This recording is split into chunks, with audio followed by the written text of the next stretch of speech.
It's Thursday, September 27.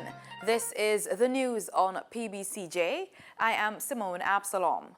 Former Chief Executive Officer of the Universal Service Fund, Camille Buchanan, says she is disappointed that the Public Administration and Appropriations Committee, PAAC, chose to focus on her qualifications at yesterday's meeting instead of her performance during the 2 years she managed the fund. Buchanan told the press that when she got to the USF, community access points, CAPs, were not effectively serving communities as access to smartphones had grown exponentially, significantly lessening the demand for CAPs. At the PAAC on Wednesday, the former CEO had stepped in to defend herself as the board chairman was grilled about her qualifications. Chairman and members of this committee, it's almost as if I'm sitting here and apologies and excuses, they're being tendered for my engagement to the Universal Service Fund. I saw an advertisement. I took note of the advertisement. I applied for the position. I was shortlisted. I was interviewed not once, but in fact twice. In that interview, the observation was made that there was the absence of the masters. However, on the other side, after having over 20 years in running business, having served a total of 3 years as director and chief executive officer of Caymanas Track Limited, served on several boards, including the Jamaica Cultural Development Commission, running my own business and having to handle my finances, serving 14 years combined in representational politics, and having the affairs of an entire division to handle. That's the parish council. At the parish council level. You were in what area was it? I was in the Gregory Park division, where I served from 1998 to 2014. Which constituency is that? I think that would be East Central. Okay. And Chairman, I watch and I observe, and you also mention about political affiliation. And I'm permitted. I have served my country. I have served the people of Jamaica. I did not consider service at that level at the Universal Service Fund to be less service. It was still serving my country.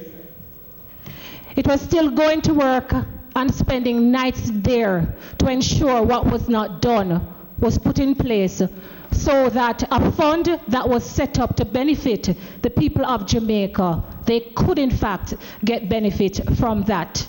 I also will not apologize for having served in representational politics and being appointed at the Universal Service Fund, because I do believe that service in any capacity to your country is the ultimate gift.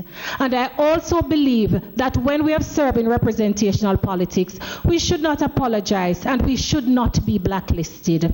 Buchanan also argued before the committee that she had been made fully aware that she did not hold the master's degree required for the post, but that her work had been nothing short of that academic level of performance. Education Minister Senator Ruel Reid has made it clear that parents who purchased the wrong textbooks for their children who will be sitting exams under the Primary Exit Profile, PEP, this academic year will not be compensated. The contention regarding textbooks began due to transition from the Grade 6 Achievement Test, GSAT, to PEP. The issue was mentioned at Wednesday's post-cabinet media briefing at Jamaica House yesterday. We don't see any reason to acknowledge and support it. Because first of all, those books would have been purchased. It's not the ministry didn't purchase those books; those were purchased by parents. I'm not sure how the government could be in the business of refund. So, and what I've said is that the workbooks have utility. They can be used very constructively and creatively, and that's what PEP is all about: problem solving, right? I did assure the parents that the government, on top of what has been done before, is providing free PEP material so everybody will be adequately prepared. So I don't see that the government is in any way disenfranchising anybody, and that those who have expended those resources, they can be used constructively. Cabinet accepted the outline of the joint venture agreement between the Factories Corporation of Jamaica and China Harbour Engineering Company Limited to construct a new urban center in St. Thomas. Information Minister Senator Royal Reid spoke on the decision at the post-cabinet press brief on Wednesday.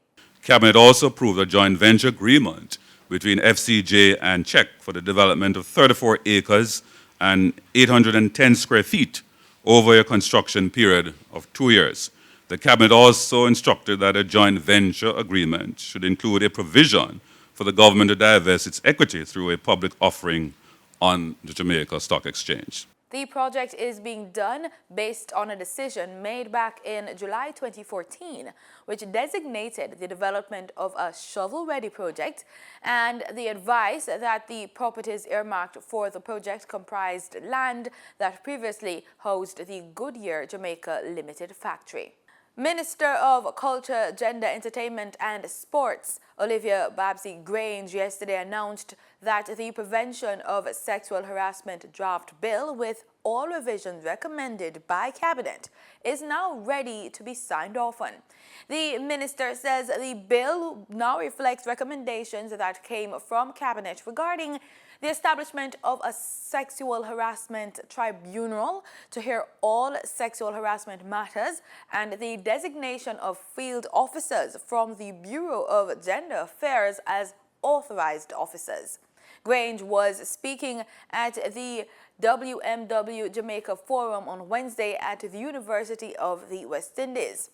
The Prevention of Sexual Harassment Bill seeks to protect women and men from unwanted sexual advances, requests for sexual favors, and crude sexual behaviors that affect quality of life by creating an intimidating, hostile, or offensive environment.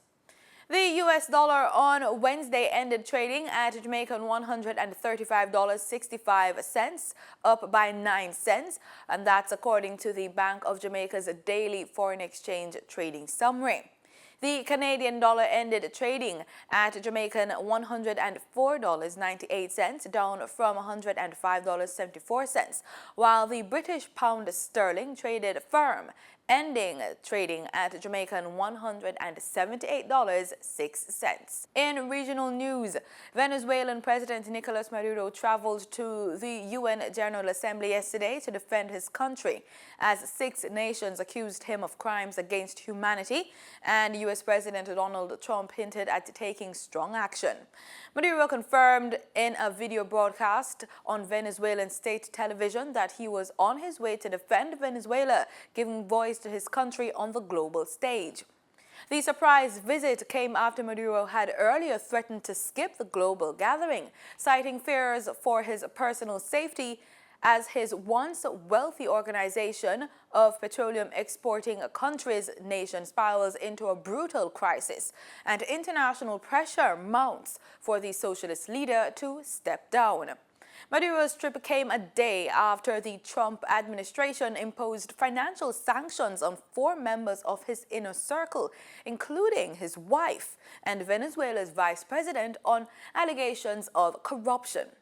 An estimated 2.3 million Venezuelans have fled into neighboring countries in the last 4 years, threatening to upset regional stability. Maduro has not attended the UN General Assembly since 2015.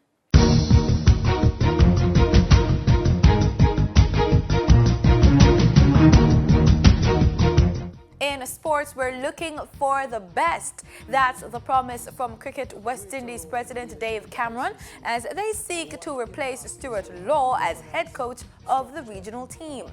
To ensure a smooth transition, Cameron says a temporary solution will be examined. Law announced that he will be stepping down from his post at the end of the year, just ahead of the Cricket World Cup, which takes place in England and Wales next year. In a Gleaner interview, Cameron said that the most suitable candidate will be given the job once the interview process is completed.